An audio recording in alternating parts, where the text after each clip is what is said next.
Okay. What up, Panther Nation? It's your boy, the Freakin Puerto Rican, aka Big Tasty, bringing it to you live from Charleston, South Carolina. We're here tonight with my two main men, Touchdown Tony Dunn, aka the Professor. Say hello, Tony. Yo, what's up, Panther Nation? Crazy week, a lot of activity. I'm excited to talk about it. And also joining us tonight is Mr. Mel Mayock himself, aka Panther Drafter. Say hello, Panther Drafter. Hey, Panther Nation, what's up? Just trying to get out of my funk now that the draft's over. Let's get this conversation going. And on I that, like that. I like that excitement. I know that's right. On that note, let's get it started.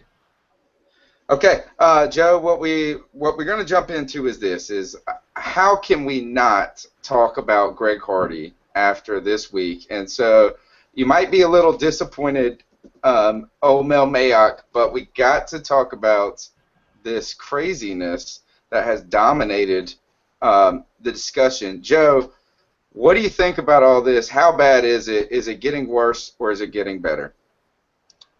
I think it's gotten as bad as it's gonna well. It could get worse potentially if we find out that all this stuff really went down the way that it did. I guess today it kind of looks like it got a little better because the accuser did not show up for court. So I know if I read correctly, the restraining order has been removed, and it seems this may all go away. I'd like it to. We'll see if it does. It's hard to ignore it, that's for sure. There's no brushing or sweeping this under the rug. It's been horrible, but today things, I think you're right, is that today things have seemingly calmed down with the very fact that she didn't show up for court. So she had this restraining order that she had put on, and she was going to essentially, continue through with this, and she doesn't show up. So Right. she doesn't show up, and then they dismiss the restraining order, or, they didn't grant it. And so what does that tell us? I think that tells us right away that, hey, this is what I said today. She sobered up. She sobered up in the fact, she came out of her bender for the weekend or whatever it was, and now she realized, like, this has gone way too far, and she pulled some crazy-ass white girl shit. That's kind of my take on it. I don't know how true that is. Now, I also am not endorsing Greg Hardy's actions because I think he's acted like a stunad would be the term that we use, right, Joe? That's right. He's been a stunad. He was out there partying hard. He was essentially, he was not putting himself in a place he needed to be when you're going into a year that you're either going to get stuck with the franchise tag and you're trying to get the big contract next year, or you're trying to get the big contract right now in the offseason. So this is just like the dumbest, most expensive episode of partying ever. Oh, for sure. Aaron, on the West Coast, if you weren't a Panther fan, would you have even heard about this? No. Nope. So it hasn't even made any news. Has it even been on I don't watch the national stuff very much during the daytime. So has it been there at all? I haven't seen it other than following my normal Panther stuff, right? I saw it tweeted out by ESPN, right? So I'm sure it's being run there. Right. But my friends around here in Las Vegas that aren't Panther fans, they didn't know. Okay. Joe, what about you? Do you think that is it Charlotte local? Is it local stuff that is covering it, or do you think it's gotten big? It's bigger because I feel like this as I'm sitting here, just stewing in this story, right? And I feel like it's like this huge ass thing, and but I feel like I've just immersed myself into it. I'm not sure if it's really that big of a story outside of just WFNZ. What do you think, Jeff? I think it is gotten some traction more than just locally. I would say regionally because it didn't make the news here in the Charleston area. I also believe that I did see it on ESPN the very day that it happened. So I saw it there. I know they were, running with it, but being a small market team that we are, it it really is not a national story, I guess. Maybe if he would have, I hate to even say it, but maybe if it would have been something more severe where he maimed the girl or even worse, surely it would have caught traction and gone. But for what, again, not condoning his behavior, but it seems that most people are just classifying it as a misunderstanding, perhaps. Nice. A misunderstanding. All right. So this misunderstanding, though, had 25 to 30 guns loaded on the couch. That is an absurd number, right? Um, I think that it just shows that she was crazy a little bit.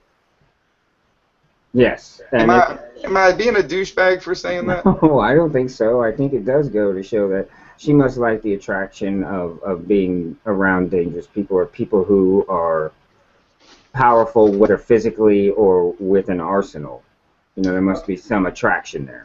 All right. Well, here, did you guys hear what this argument was about? Nelly. Yeah. Nelly. Okay. So, last thing on this is so we kind of, how much is this going to cost, Greg Hardy, guys? I think that this is going to cost, I think this was like a $6 to $7 million episode. And I'm getting that number essentially from the fact that what it could potentially do to his next contract. You know what I'm saying? Like what he's going to lose off of endorsements and things like that. How much, Joey, do you think this is going to cost Greg Hardy? I'd say that's probably a fair number. It may be even more. I think if he would have been able to have a good year this year like he did last year, maybe even build off of last year's season, he would have been looking at some serious endorsement deals. Yeah. And I think that's where it really has hurt him, even more so than contract with the Panthers. I think it has hurt with endorsement potential. He is going, yeah, is that he was creating this live, bubbly personality. I mean, he was making the Kraken gimmicky and attractive. And now I heard someone say this today is that, like, he's bringing out the nasty side of the Kraken that you don't put on cereal boxes. Right. And so that costs him, I mean, his brand has suffered a lot of money. There's one other thing, too. Do you know, Aaron, how much do you think, how bad is it? Is it as bad as I'm making it out an expense, or is this really going to cost him some loot? Well, I think it's going to affect me more in the structure of his contract than maybe the total dollars of the contract. Because I think the market is there for the man that he is, right? The Kraken, the guy that can go out and just dominate. But he's not going to get the $40 million signing bonus that he might have gotten before. Teams we're going to be telling him, hey, we're going to give you that big contract, but you're going to have to earn it every week. We're not going to give you the big advance to where if you do something stupid like this again, we're out of the money. I think that might be the biggest thing you're going to see. I mean, he's got to lose a couple of guaranteed dollars. Hey, Ken, welcome. Everybody welcome Carolina Cat Chronicles lead writer Ken Dye. Say what's up to everybody. Hey, what's up, Panther Nation? He looks like he's been writing hard in a frenzy all day. Long day of covering the Carolina Panthers. All right, so you see my sign, guys, right? MOB? Mm-hmm. We had essentially Charles Johnson said this right here was the one thing he tweeted out, and it was pretty clear that this was for Greg Hardy as money over bitches. And I think that just highlights what we were just talking about, is how much that this is going to cause him to suffer. So the girl, though, she didn't show up for court today, and so this is actually almost over, I think, legally, because I don't think there's going to be enough evidence for the state to, like, go after the guy if she's not pressing charges and supporting the process. So I think they've been working on their case, though, and 3 new witnesses have come forward to establish a pattern of behavior for the Kraken. One by the name of Drew Brees, one by the name of Matt Ryan, and the third by the name of Matt Glennon. And I've heard even that McCown potentially could be a little worried at this point that he's going to get thrown around like this. So I take it they're not coming out in favor of Greg Hardy, huh? No, I don't think so. I think that they kind of paint him as that scary guy that always is coming after them and harassing them. That's kind of my point. All right, finally. All right, so that's enough. You guys got anything else you want to say about this nonsense that really ruins an opportunity? I felt like it could ruin our mojo a little bit to have like the sickest defensive line ever in the history of football, like front 5. This incident really makes the Coney pick look pretty smart now, doesn't it? Yeah, Definitely. I love the Coney pick. I would say, all right, and let's just jump right into that then. And so we're going to talk right now about our draft grades and really just present an analysis of each draft pick for the 2014 Carolina Panthers draft and go through the guys. The one we're going to kind of skip over, though, is Kelvin Benjamin because we did a whole hour on him before, and he's been talked about. So we want to focus our analysis on picks 2 through 6. And we'll start with old Coney Ely. I would say that this wasn't necessarily a smart pick, but I would say that this was a fortunate pick at this point with the Greg Hardy. Because it was a good pick. And I don't think we did it because Greg Hardy was going to act a fool the next day. But we actually probably did it for different reasons in that we were preparing for Charles Johnson's contract to have problems next year. So we were getting ready, getting some horses in the stable. But, Aaron, tell us, how good of a pick was this for us at 60? What did we get? Well, quite honestly, I think it was a pretty good pick at 28, right? I think he's a blue goose. I think he's a blue goose at 28, as Gettleman would like to say. So at 60, I think it was off the charts good, quite honestly. Ken, do you agree with that? 100%. I think I might even be more excited about the pick than he is. Gettleman himself said that you can never have too many pass rushers. Well, there's a little hyperbole, but given the situation with Frank Alexander and the drug test, and now Hardy, like you said, going to full, and getting a guy with first-round talent in the second round who could start for probably 28 other teams is, it's just great that he was there when we chose. Yeah, that's pretty awesome. All right, so Mel Mayock is here. That's our Panther draft expert. And so go ahead and tell us then why he's this good. Why is he 28 good? What do you see? Tell us a little bit about this pick. He's from Missouri, right? He played alongside of Michael Sam. But give us some more of the nitty-gritty of who this guy is and what makes him, like Ken said, the ability to start for other teams right off the bat. Yeah, well, he's got the prototypical size for a defensive end, 6'4", 275. But what makes him special is he's not just an edge rusher, and quite honestly, he's actually better rushing from the inside than he is from the outside. So I think we were talking about it on Twitter today. You're going to see a lot of 5-man defensive fronts, maybe a little bit of a 5-2-4 type of formation, but you're going to give McDermott a lot of options.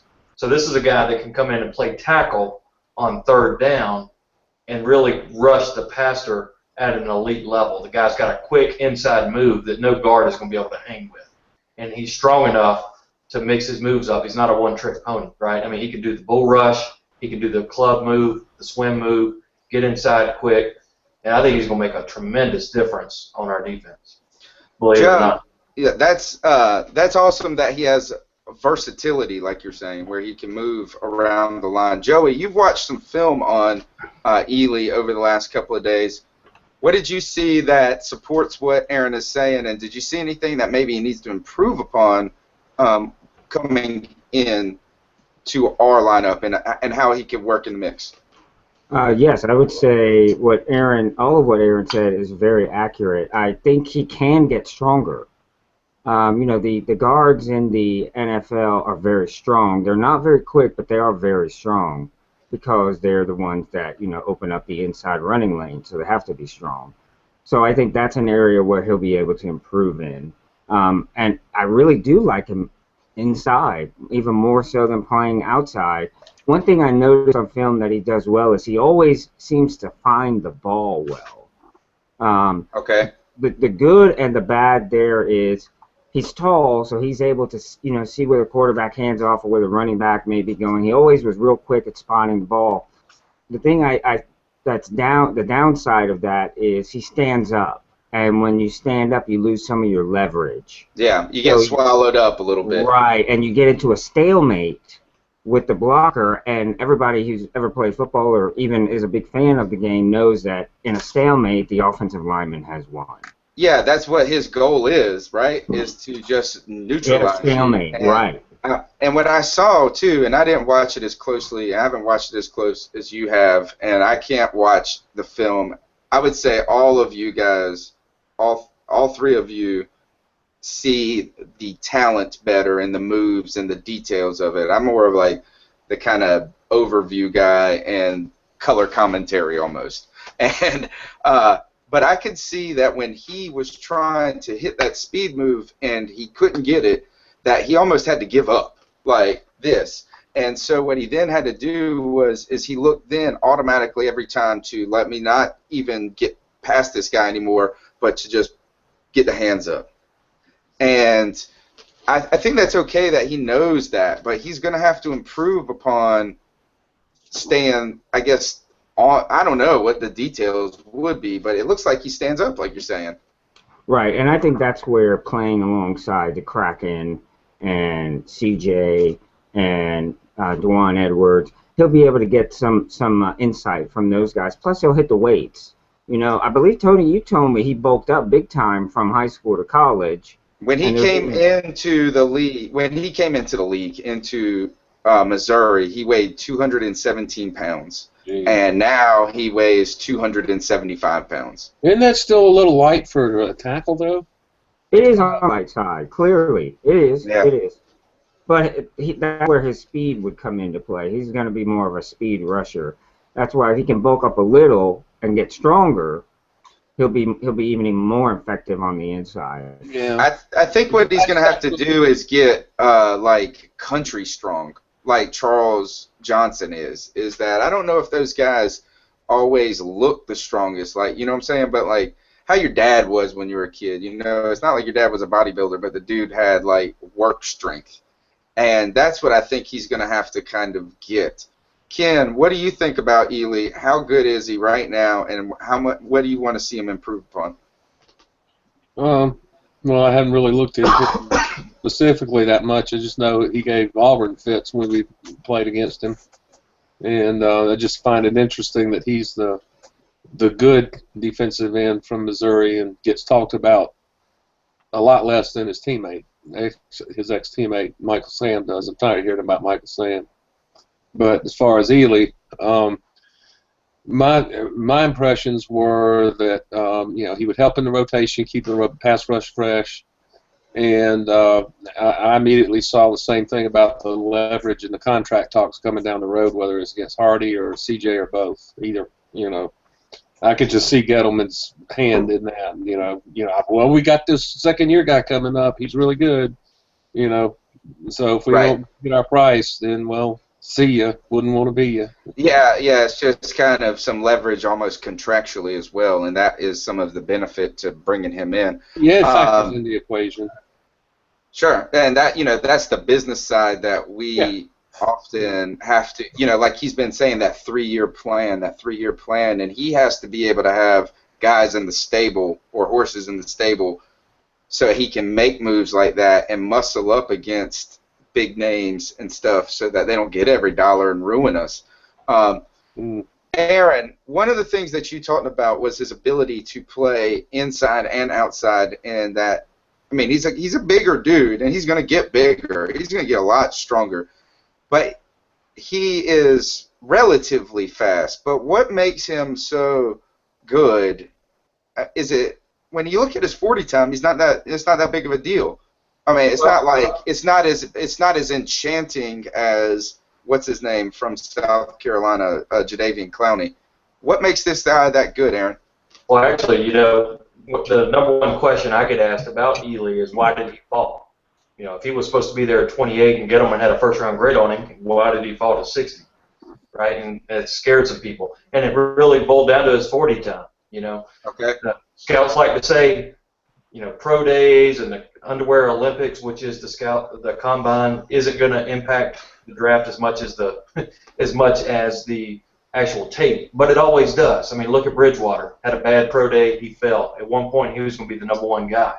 But with Coney Ely, he ran a 4.91 40, dropped him way down the draft boards. But, thankfully, defensive ends don't have to run 40 yards very often. The guy had the fastest three-cone time of all defensive ends at the combine, and that's really the drill that measures getting from point A to point B quickly, or in a small space, and that's what he does very well, and that's where I think you're going to see him excel. But I want to caution you, a lot of defensive ends don't break out their first season. I expect, much like Latulele, he's going to be solid, but man, watch for Star Latulele to take a giant leap this coming year. Their second year is when they really figure out how to get things done. And the three-cone drill it's like a move and then counter move that you have to use as a defensive end. Is that right? It's kind That's right. That. Okay, so what Aaron is telling us is that essentially that the numbers that we look at sometimes aren't that good for gauging every position, obviously, and that's nothing. I mean, it's not surprising, but it's something that we overlook because we need to be reminded of that because we try to get infatuated with these certain figures. This guy's got quick feet then, Joey.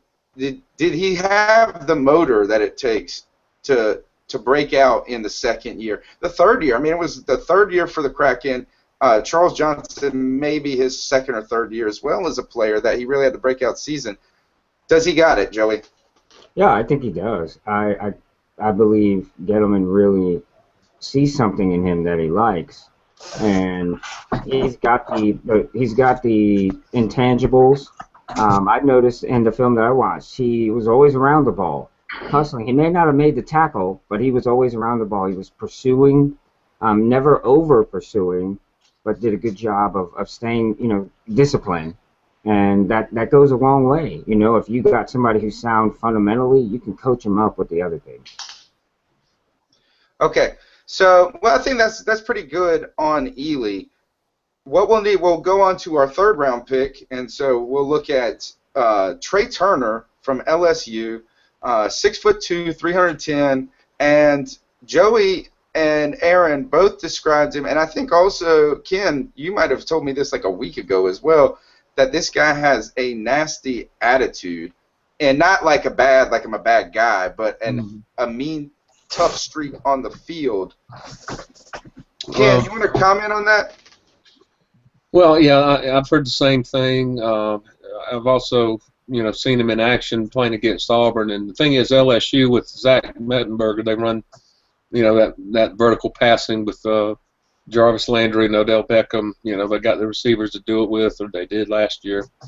So, Carolina runs wants to run a similar type offense, and he's already good at run blocking. For Jeremy, I think Jeremy Hill. So you kind of gotta like the pick, but then you got to kind of wonder about the last two guard picks. You can only have two on the field. So what about I guess Kugdula is going to be the odd man out. For now, he was hurt last year. So if nothing else, we've got some more talent and depth on the inside, which is what we want. We want to be having that strong inside run game. So this is a pick towards that. All right, Aaron, will he start this coming year? Is he good enough to start for the Carolina Panthers? I think he's definitely going to start. Mm-hmm. Maybe not week one of preseason. Maybe not even week one. But that would be more out of respect for veterans. I mean, this guy, you got to remember, he's a young dude. I mean, he's going to be 21 when the season starts. I mean, he's 20 right now. That's young, but he is a man He child. only played, Joey, did you know, what Aaron's talking about is he only played like not even 2 years in college. He's a redshirt sophomore, is that right, Joey? I think that's what we established yesterday. Yeah, yeah. That's it's pretty amazing to consider him going in the third round, having really only played 2 years of good time. I mean, like playing time football. That's really impressive. They definitely saw something in him that really jumped off the screen. Sure. All right, Aaron, tell us what that was then. What is it about him that made it so he can come out this early and take advantage of this moment and get drafted this high, which is insane to me. And there's really almost you said there's no question that he's going to start. So what is it about Trey Turner that we should be so excited about? And like Ken's saying, Cabliglia, say it, whatever his name is. Cabliglia, there, I can still say it. Why is it that he should be worried right now? Tell us what you saw. Well, he's a man child. I mean, he is just a mountain of a man. He's got thick hips, and he's quick. We said Coney Ealy had the fastest three-cone time for all defensive ends, right? Well, guess who had the best three-cone time of all offensive guards? Trey Turner, obviously. Good guess. It would have been a bad question if that wasn't the answer, right? I know, that would. But he also had another drill that's important in these times is the 20-yard split, right? That first 20 yards that they run. He had the fastest of that. So being 310 pounds, being a thick man, he moves very well. So in our run plays where the guard's going to pull, he's going to be out there, and that 310-pound guy is going to hit somebody. And here's a stat for you. He had 115 knockdowns in that short period of time at LSU. That means he just straight out knocked somebody off their cleats on their butt. 115 times. 115 knockdowns in I haven't looked at how many games he played, but the most he could have played would have been 24, right? I think it was 19 he started. 19 starting games. That is that 5 a game, 6 a game? 6 a game. Beating mugs up, right? Joey, tell me then, if he's this good, I've heard that he would be the #1 prospect if he would have stayed another year. Like, we're talking maybe a top 20 draft pick.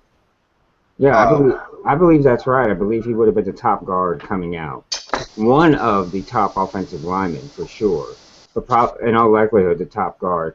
And that gets me excited because I see what that can do for our running game.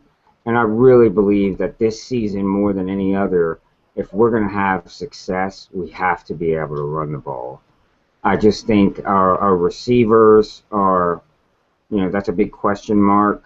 And if we're able to run the ball effectively, that puts less onus on them.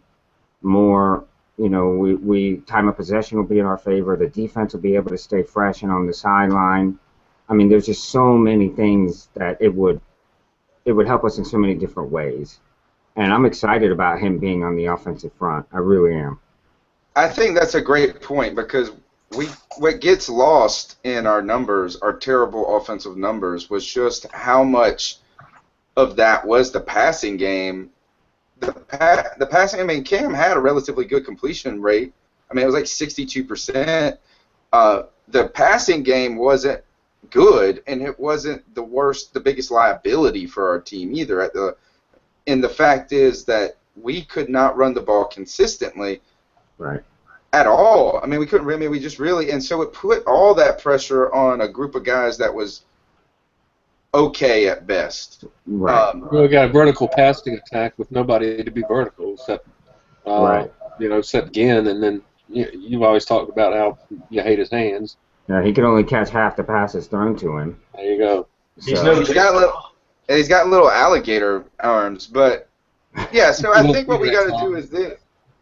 we got to, yeah, I mean, that's so it's just important. Even if you don't run it a lot, you have to be able to. And when you can't run the ball, when you know you're not going to get the yards you really need on a regular basis, then you're forced to not do it, and then defense can just prepare so well for that. So if we could just get get part of our running game back, and we got the guys, I mean, we just got to get that line pushing forward. I think we'll be in good shape. Joe, why do you think he came out so early? What is going on at LSU? I mean, are they about to why would you run out if you were going to be a top 20 pick? I really wish I knew the answer to that. There's a couple of things you could speculate on. Maybe he's got somebody in his family who's sick. Maybe he wants to get his family in a better situation, in their home environment. Maybe he's got siblings or elderly folks he has to take care of in his family. But whatever the reason, I'm certainly grateful that we were able to draft him. Okay. All right. Who's up next, guys? Trey Boston, right? Trey Boston, safety from University of North Carolina, the state flagship school that is not a state flagship school in football. Let me go ahead and get my jab at UNC Chapel Hill right here. Guys, come on. You're supposed to have the best program in the state. You got all the money and all of that, and every year we beat you this year. ECU did. So there's my jab. Go Duke. Well, that was the first time anybody cheered for him was last year. So bandwagon fan right there. No, I've always been a Duke basketball fan, but I was waiting for them to do something in football, and they never do until last year. So. Yeah, they had a little bit of a run last year. All right, Aaron, so tell us about Trey Boston, safety from University of North Carolina. Is this something we should be happy about, pleasantly surprised, or is this really just an okay pick? Back in I can't remember exactly what year it was, but we drafted a young man named Mike Minner out of Nebraska, and it was a very ho-humly received. Who's this guy? It reminds me of how this guy is being received right now. It's not very exciting. It's not the sexy pick. But I think much like Mighty Mouse, Mike Minner, I think this guy's going to be a fan favorite. He reminds me of Mike Mitchell in that he's very similarly built. 6 foot tall, almost 6'1", 205 pounds, runs a 4.5, 940, likes to talk a lot, but is a genuinely good dude. He's got up pictures of him hanging out with his mom and talking about how great she was in his life and how important she is. So he's a family guy first, but the man likes to talk, and he likes to make his presence felt, much like Mike Minner did. And I think that's something that I was missing when Mike Mitchell left is, oh, man, the guy set the tone in the backfield.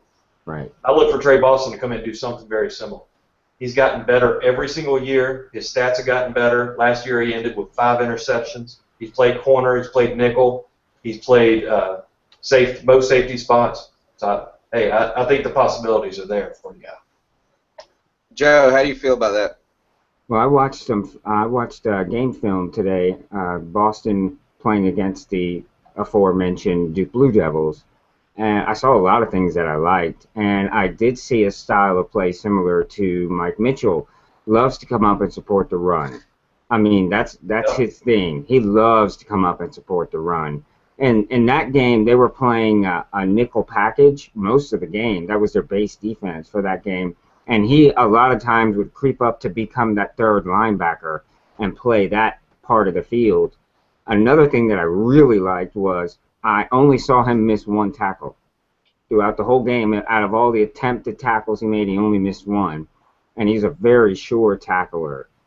And another Mike Mitchell-esque quality is very good on the blitz, really good at timing it, really good at staying under enough control to not be able to let the quarterback sidestep you and get out of the way.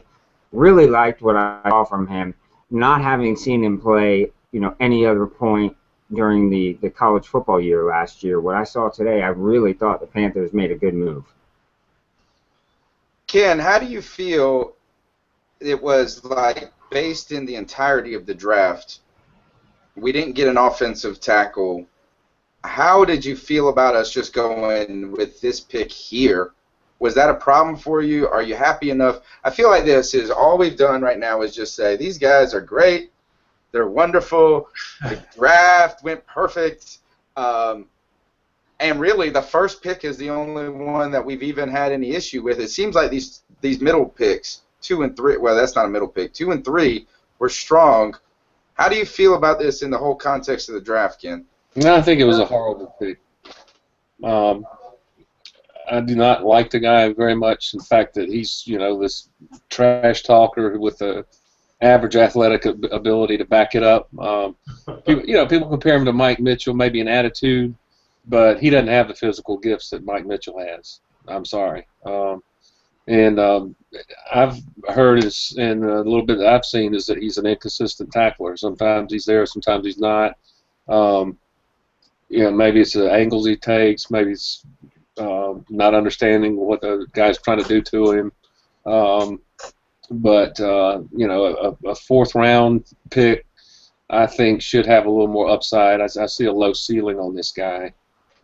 He might be, an NFL strong safety, but I don't see him being someone back there as a difference maker. Really, he might be able to help support the run some, but I don't really see him as a guy with a lot of upside, especially like in man coverage in the passing defense.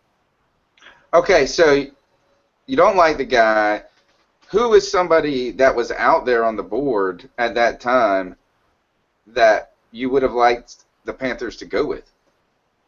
Well, gee, I'm glad you're not putting me on the spot here. Well, I'll say. Well, you wrote a whole article on it, dude. Yeah, I did. So go look at that. let me jump in and say I really believe the Panthers. There's the number. I mean, it depends on how you want to go. Go ahead, Joey. I was going to say, correct me if I'm wrong, but wasn't this the pick that we made right after Cleveland picked Pierre Desir? That's the one. Oh, yeah. I believe that is who the Panthers were targeting. I believe their intention was to get Pierre Desir. However, Cleveland jumped up and grabbed him. I don't want to say we panicked, but we wanted to go defensive backfield. I think we had intended corner, but we went in another direction. And I'll say this about his tackling ability. Whoever he put his hands on went down except one time. The biggest weakness I see that he had from the game film that I watched today was his coverage ability. He sometimes, just like Mike Mitchell, got lost in coverage. When plays were extended, when the quarterback was able to extend the plays, he would get lost in coverage. And that's something that can be coached up, hopefully. Mayock, get in there and tell us. No, by the way, it was David Yankee who I was going to take in the fourth. Yankee. Yankee. Damn Yankee. The guard Yankee. from UCLA? Guard for Stanford. Stanford, that's right. Yeah. Wait, let me say this. My man Ken can write rings around me, and I'm giving mad props for that, but I don't know what tape you're watching, man. This guy is a player. He's gotten better every year. He had 94 tackles this past year, which is a step up from what he did the year before. He's on the rise, and I think you're going to like Trey Boston. Give him a little bit of time. Okay. We'll see. Aaron, tell me this, is that who else other than Desir would have been an option over this guy? Like, say we side with Ken and we say this guy's got some liabilities or whatever, which I don't know any. I will say this, the one thing that might support Ken is that ECU trounced UNC this year and a lot with the passing game.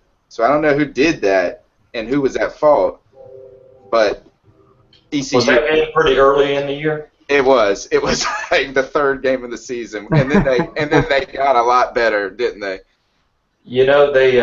There's a whole article out there about how the Carolina defense really started clicking towards the end of the year, and the light bulb really came on, right? So, and I really saw that too. So. And you're right, because they started out weak and they turned it around. But who else was Ellington gone by then? Who could we go? Oh, I wish we would have had. Yeah, well, Ellington was gone. He went earlier in that round. Mm-hmm. I agree with Ken. Yankee could have been a good pick there. Yeah, actually, Ellington was my third-round pick in my redo. Okay. So that's why we had the guard going in the fourth round, and it was Yankee. Okay, and then that wouldn't have given you too many guards, like you're saying. But you also said part of the criticism, I guess, with Turner, right, was that it added that one of the guards that we are giving up on. So if we picked Yankee, that would have created the same situation, except for maybe. Yeah, but it's a fourth round instead of a third round, so that helps. Right, less investment. Okay, Aaron, what do you think at this point? Were you on board with the Gettleman strategy at this point? I mean, are you just saying like, hey, we needed a safety, this was the right thing, or should we have mixed it up earlier so maybe we're targeting a different position here? How did you feel around the fourth round of the draft when we issued this pick?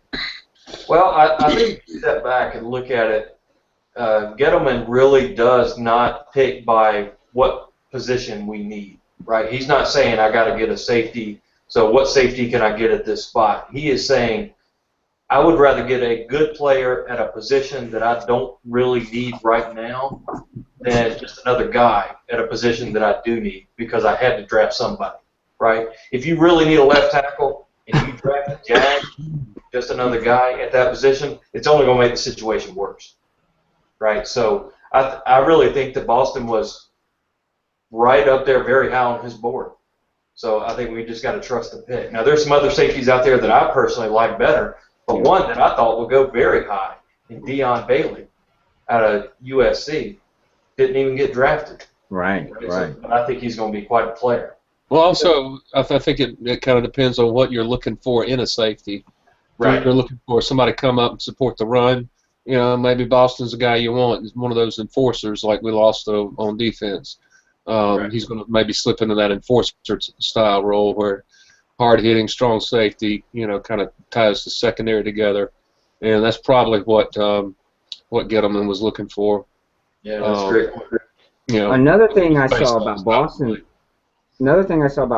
that I liked was he was in on special teams.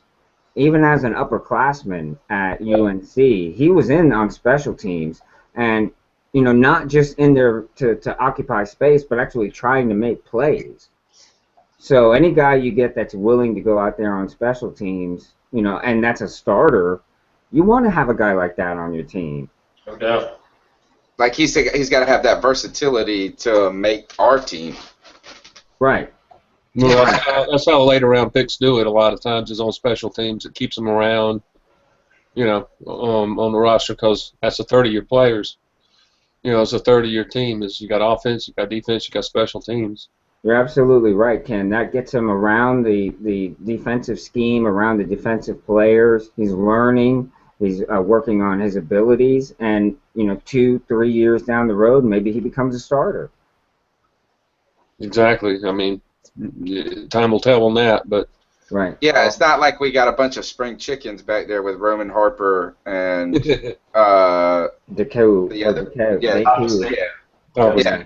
So the thing that I guess what I would say is that I know we kind of needed some help at safety, but we better have some faith in this guy to be able to improve. To become a starter here, because I felt like there were some other guys that could have made an immediate impact on our team that were still around. And I know that we're talking Ellington earlier, but there could have been some movement right there, maybe to go after Ellington earlier in that round. But also, this is where we had in the fourth round in our Don't Mock the Draft decided we were calling for Michael Campanaro, who didn't go to the 6th, I think. So. And not that I'm like saying, oh, we should have done this, but then we get to our next pick, which is Ben Bernanke, the Fed chief. What's his name? Benny. Just call him Benny. Benny Bernanke. Ben Wicker. It's like Ben Wicker or something. I don't know. I like Ben Bernanke better. What show is it or movie where they call the guy's name is Wiki? That's Transformers. Oh yeah, that's right. That's what we're gonna call Benny Benwicky or or whatever. He's the Fed chair. Maybe he is a Transformer, Aaron, why? I mean, when we started getting toward the back end of this draft, what we got a couple of guys to put in the secondary, but I think they're going to just be competing for jobs, which we got Norman and probably Thomas is cut by now, or going to be. Isn't that his name, Thomas, that played corner? Josh Thomas. Yeah. Yeah, because he's the guy Thomas. that punched what's his name and got us the flag in the playoff game.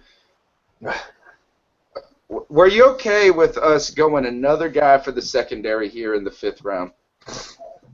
Well, I was hoping we were going to get somebody like Jean-Baptiste or Desir or Kenneth Gill a little bit earlier, one of those tall, lean defensive backs. But, watching tape of, I like the name Ben Bernanke a bit. But what I like about this guy is he's instinctive, he's fluid, and he's one of those guys that always has his hand around the receiver and knocking the ball down. He's going to be a player. Now, it might take him, like you say, he's got to come in and compete.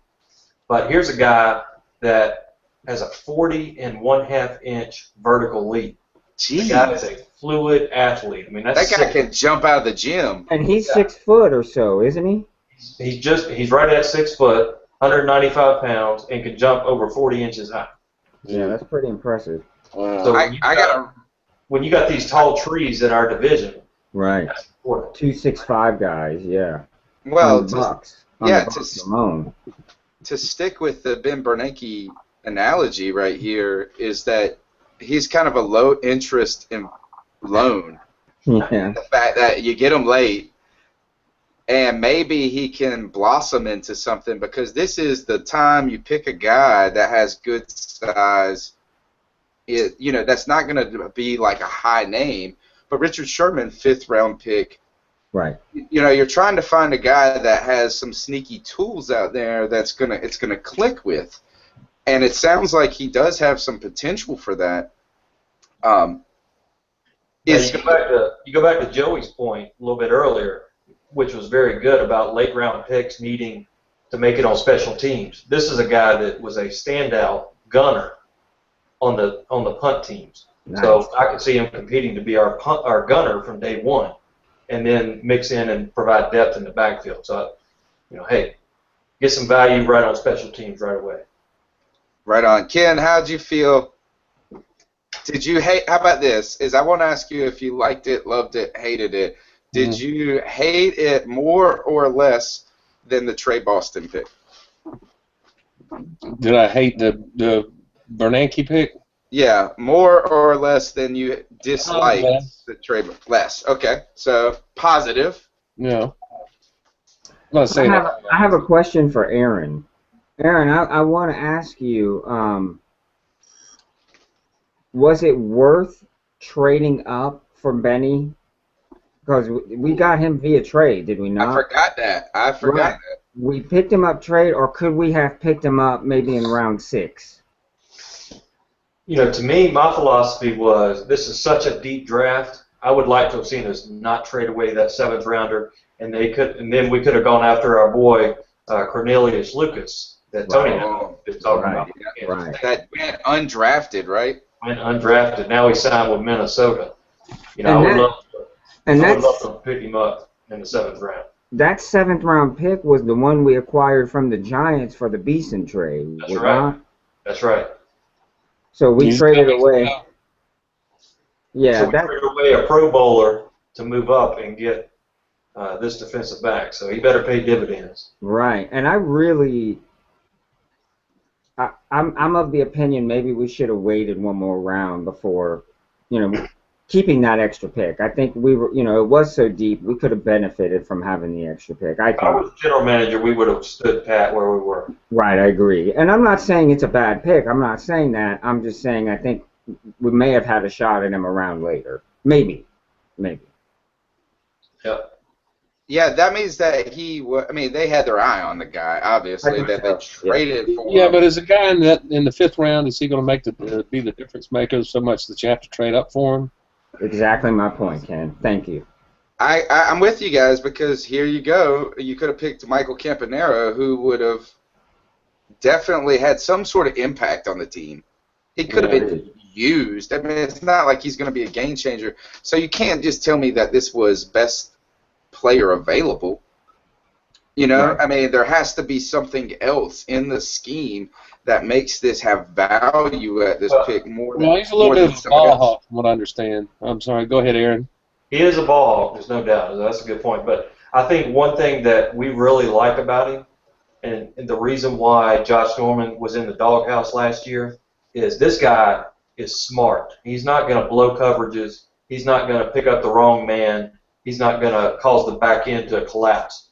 Josh Norman did that in the Buffalo Bills game, which E.J. Manuel, yeah. And that brings me to another point about this pick. I know the score with Boston.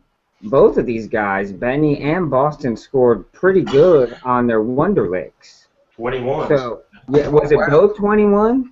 Yep. Oh, that shows you right there that they're heady guys, that they're smart guys. Right. And I think that's one thing we were really targeting in the secondary. 21's not wonderful. It's not stupid. No, I'm just talking about for NFL caliber. Actually, it is in comparison to some other.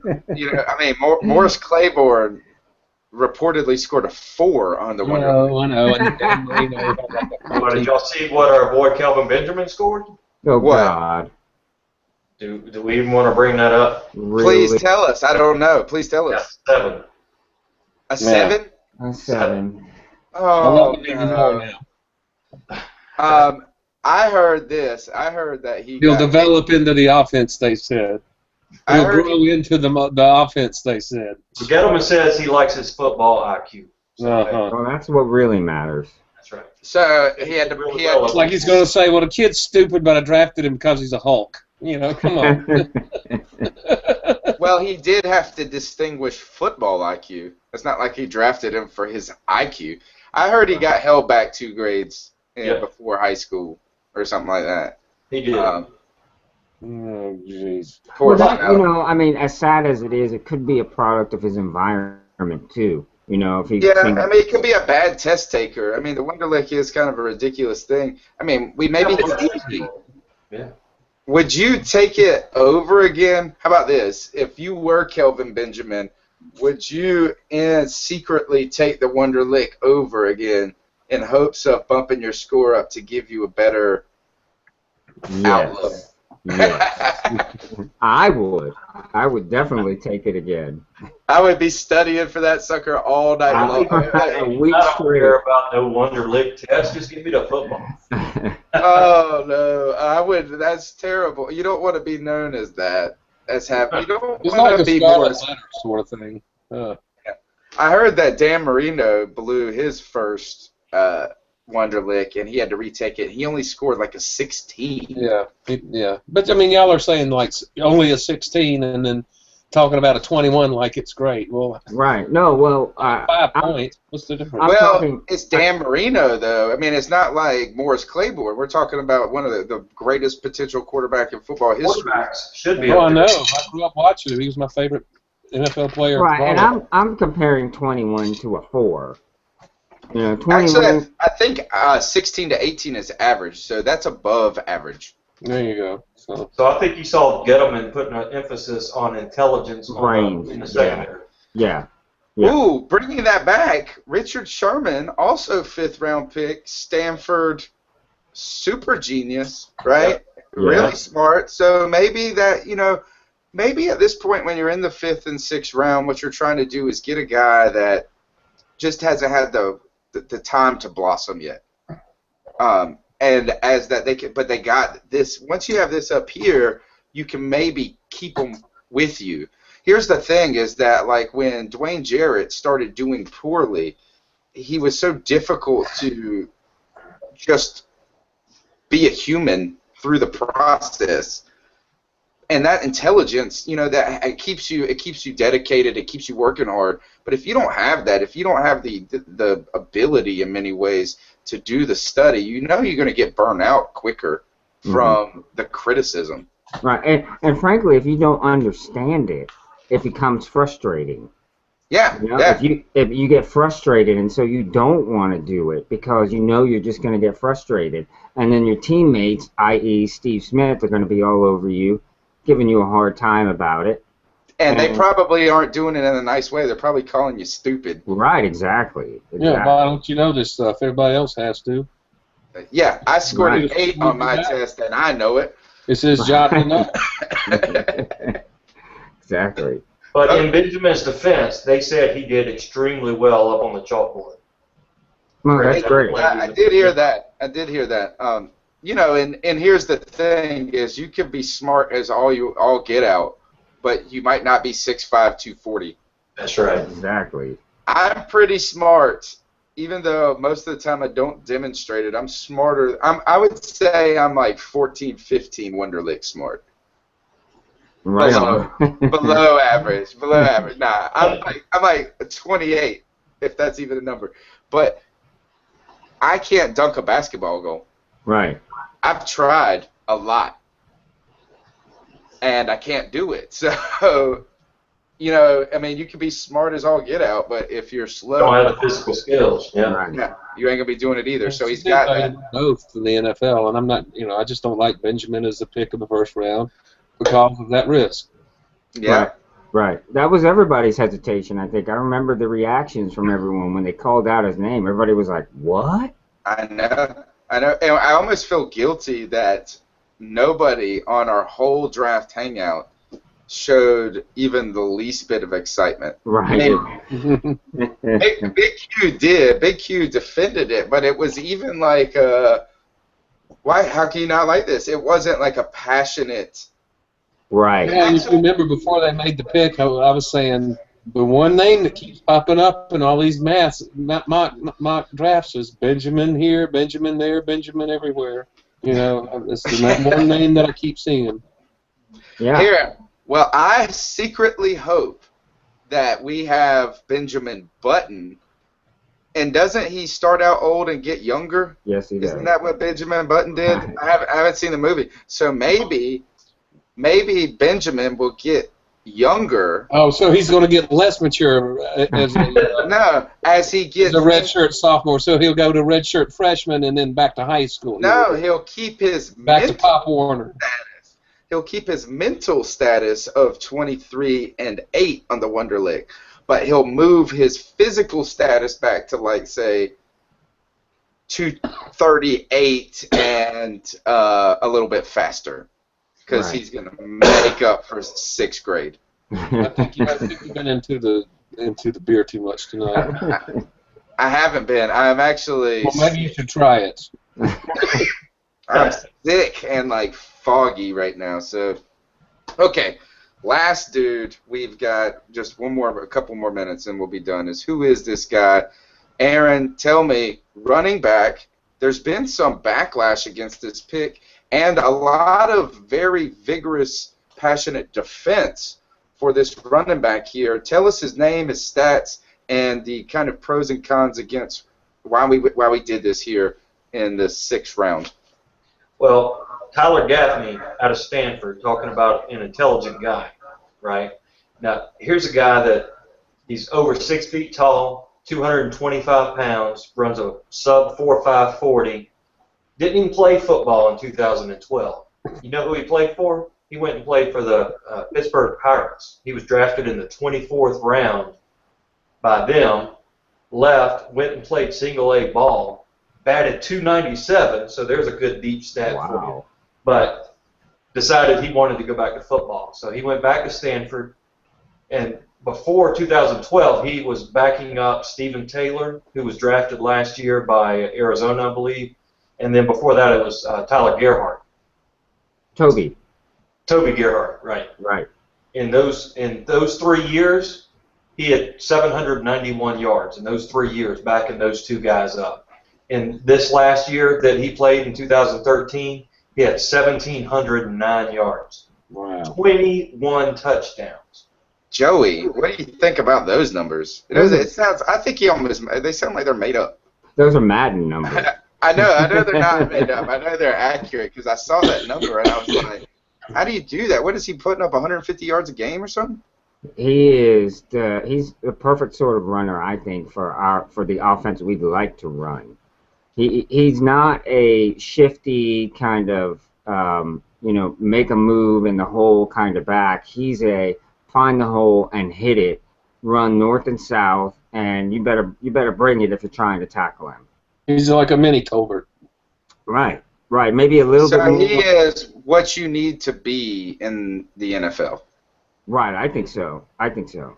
And Aaron, correct me if I'm mistaken here, but he is a pretty adept blitz picker-upper in the passing game. Is that correct?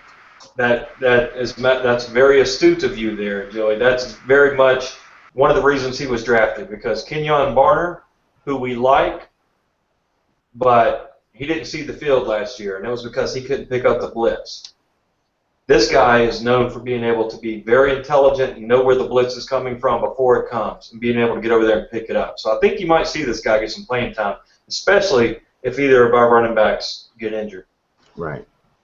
Ken, you liked this pick, didn't you? Yeah, in fact, on my redraft, I had the same guy. Similar reasons, leverage against contract talks for Stewie. Barner didn't see the field or was injured, whatever reason, he wasn't there.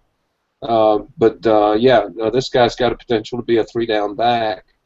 And, at 220 pounds, he's only like 60, 70 pounds less than Mike Tolbert. So, offers a similar running style.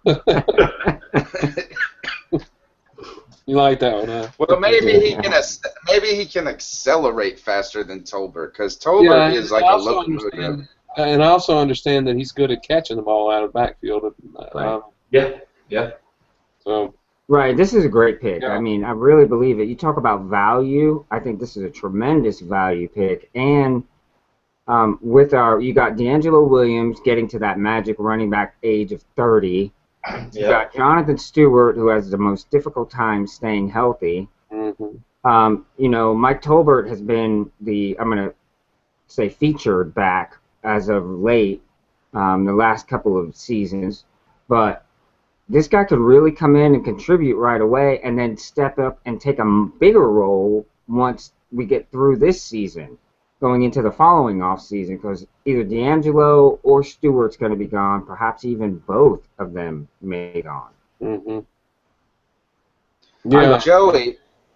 The running backs don't last. So, they got the 4-year contract maybe with a 5th-year option. You could just theoretically just use the draft to get a bunch of second-tier running backs, rotate them in and out, and keep your prices and costs down there and get production that you need. Mm-hmm.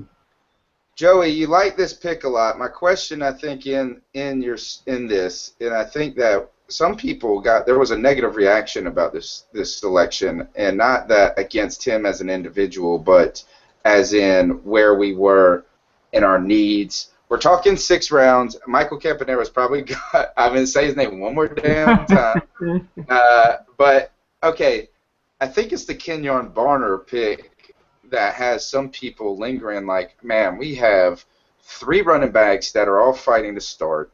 Then we have this other guy behind them that we really hope can turn into something special. And what I want to ask you about, in the context of that, does that suggest anything about Kenyon Barner's role offensively? Could we see this as a signal that we are not trying to go a different way, but we'll actually go a different way and maybe see him slipping into the slot or something? I think that would be a good option for him. He's known for his for the role he played at Oregon as being a receiving back. So I think that would be a good place to put him in, maybe in certain packages and with different personnel around him. But yes, I do believe that means, I don't want to say they've lost faith in Barner, but they may have given up on trying to make him into a prototypical NFL running back. He may just not be able to grasp the concept of picking up blitzes. See, I think for me, I just think is not a good fit for him as a running back in the NFL. You're asking, I don't know if it's that. Third down back. Yeah, and he can't. Nice, he's getting a refill on the beer. I saw that beer refill. What I'm saying here is that he really didn't get a chance to be a back. He wasn't ready to be a back in the NFL. Why did we waste the time last year on him being a back, and why didn't we try to groom him for a different role? Well, wasn't he injured? How much was he injured? That was what I've heard. I thought it was because he fumbled the ball a couple of times. That was the big thing. That was the big thing. He was pulling a Joe Adams, and he couldn't hold on to the ball. And then he didn't really know what he was doing when he got into the game. And that does make me wonder. I guess the appealing thing with him is he's a home run hitter. You get him in the open field, you get him behind the defense, nobody's going to catch it. And I guess that's I don't think we used him well last year. Or we just didn't use him at all. Knock him down. He's been knocked down. Now what is he going to do that he's been knocked down? Is he going to get up and fight, or is he going to roll over and let people walk over and pass him in the depth chart? All right. Well, let me say this though: is you cannot be a guy in the NFL that is only a special teams player. I really unless you're a kicker. I think you have to always have the potential to be on the field when your number is called in an offense or defense role, or you're just a liability on the roster to a guy that could get basically the same. That was a problem with Ted Ginn Jr. for a long time, is that he's awesome as a punt returner, but if he's not going to play receiver, it sucks to just have a big punt returner on the roster. Aaron, do you think that from what you know about Kenyon Barner, but also with this guy that we drafted in the 6th round from Stanford, does that suggest that, like Joey's saying, that maybe they've given up on him as a running back? Does he have the ability to transition to another position, or should we just go ahead and expect him to go to the wayside like Joe Adams? Well, I hate to give up on somebody early, but from what I saw from him last year is he's got a slight frame. So you put him back there to pick up a blitz from a 250-pound linebacker, he's just going to get run over. Yeah, he looks thin. Yeah, so, his value is kind of the scat back. He can get out, catch the ball out of the backfield, and get an open field and make some people miss. But if you start fumbling in that situation, you can't be trusted and relied upon. Man, there's too many other people out there that are worthy of the opportunity. So, I'm probably cutting the way of Joe Adams with the guy. Mm-hmm. Wow. All right. Okay, so let's end on this, guys. Let's go ahead and grade this draft, and I'm going yard year this year. Yeah, he'll blow up, and we'll all be like, "Oh, I told you." I hope he blows up as a slot receiver, and I'll be like, "I told y'all." Right. Well, I'm one that feels like if he can hang on to the ball, he's got a shot at being something. So. Yeah, that's how I felt. The guy is supposed to be, that kind of magic home run hitter, and you just got to get third gear. And you got to be on the field to do that. So he's gonna have to have a good camp this year where he holds on to the ball well. Yep. That's going to be the big difference maker, because if you can't use him as a punt returner or a kickoff returner, and he's not ready to be a running back, and you haven't trained him to be a receiver, then you're just not on the team. Right. You got to know where to put him. Yeah. Okay. Last question this is your final assessment of the 2014 NFL Draft. I know you guys are so sad it's over. At least only one person here is. But is the honeymoon with Gettleman after this draft still on? Is the marriage going just swimmingly well, or are you guys thinking, hey, this is a regular dude? Not a regular in a bad way, but like he's human. And I'll start with you, Joey. I think we're at the honeymoon is over, but it's not gotten to be old hat yet. we're sort of still getting to know one another. So I would say we're newlyweds, but we're after the honeymoon phase. Okay. How about you, Aaron? What do you think about that? Well, me personally, after sitting through and watching Jimmy Clausen be my prize pick, and just mistake after mistake, I think the guy's playing master level chess. I think the guy sees around corners. I think he's been in the business a long time. He's not going to react to everything that happens on a day-to-day basis. He sees the big picture. I'm still in the honeymoon phase with the guy, and until he proves me wrong, and we go out there and we start laying eggs, and there's nothing around the corner, I'm going to trust the guy. I think he knows what he's doing, and I'm happy to have him. Ken, how do you feel about it? I'm kind of with camp of where Aaron is, but I've got some major issues on offense. I've got to see some improvement in that offensive explosion. We needed explosive wide receivers. We didn't get any.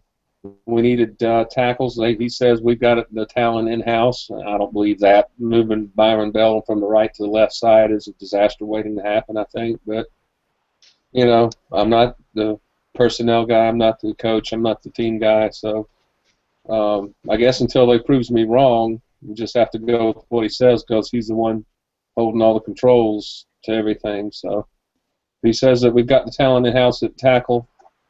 Well, just have to take him at his word until they prove us wrong on the field.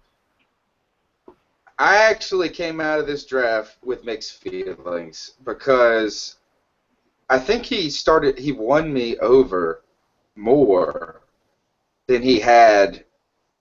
I felt like everybody had just put him on this pedestal, like where just trust Gettleman. But I think he's really, in the end of the day, made decent decisions. I haven't been in love with each pick or each thing. I mean, the Steve Smith thing, to me, I still don't get, and I'll stick with that, is I just don't see us being better without him. I don't see us being better financially without him either. It's not like it really helped us that much. A lot of money thing. No. I got no problem with letting Ginn and LaFell go. I mean, so I'm kind of cool with all that. I didn't like the Benjamin pick, so I actually thought that was probably his worst pick in the draft, was our first-round pick. And I thought that really he did well with Ely, he did well with Turner, and I don't know enough about Boston, but he is a ball hawk, and Ben Bernanke, a lot of people like him. So it felt like it was like pretty sound. He picked sound guys. I don't know if he picked game changers or anything like that. Maybe Ely will be that, but it's going to take him, like you said, Aaron, 2 years before he gets to that point. I actually feel pretty good personnel-wise going in. I think we might have some money where we might be able to get a guy that could come in on the offensive line. So I grade this draft as a B. How about you, Joe? Yeah, I would say we're at a B plus in that area. Okay. What would you say the weakest part of the draft was? I feel the weakest part of the draft was our first-round pick. Okay. All right. Yeah, cool. and I'm not saying it was a bad pick. I'm just saying it wasn't the pick I would have made. Yeah, I don't think it was best player available. Ken, grade this draft because you got it. You're ready to stick with them for right now. Yeah, I'd have to say somewhere around a C plus. I think he got a lot of value, but he didn't address need. That's really where it boils down to. And the two picks I have problems with are, of course, Benjamin in the first. I think he's too high of a risk reward, right? To be drafted in the first round. And the other one that bothers me is the Boston pick in the fourth round. Okay. I think that's fair. And here, one thing I like about what you've done in all of your coverage so far, Ken, of the draft, is I haven't necessarily agreed with every of it line by line, but I like the fact that you don't give out good grades just for showing up. I mean, is that really a C plus is above average grade? I mean, it's an average, a little bit above average, so it's not it's not necessarily a bad grade, but we feel so much. I feel like Charlotte just loves this dude so much that they're obligated to go B, A, for every pick, and like how we love them. Aaron, Mel Mayock, our draft expert, what would you say the grade was for Gettleman?